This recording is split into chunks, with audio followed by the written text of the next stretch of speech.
Hey, what's up, Internet? Welcome to the mind-blowing appearance panel, non-destructive editing made easy. It's a dramatic name, but for a good reason. The appearance panel is one of the hidden gems of Adobe Illustrator. Knowing how to use it will make you way more efficient in your day-to-day workflow.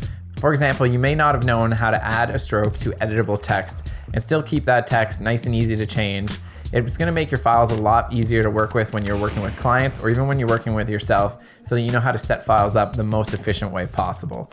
On top of that, we're going to learn how to do things like gang up on a sheet, and we're also going to play around with some crazy 80s effects, a little bit of neon, and I'm even going to show you in the student project of making your own watch face, and that is going to show you that using just one circle, you can make a really complicated piece of artwork just using the appearance panel and that one circle that adds all the effects to it within there. So I'm sure that by taking this class, you're going to at least learn one thing that you'll be able to use in your daily workflow moving forward. It'll make you a lot more efficient using the program. I highly recommend this class. I actually did a Illustrator speed course in the fall, and I did one little tidbit of this class in it, and it's the most requested class I've had since then. Even though the appearance panel may not sound super exciting, I think it's going to be a really useful class that you should check out. So keep playing, and we'll see you in a second.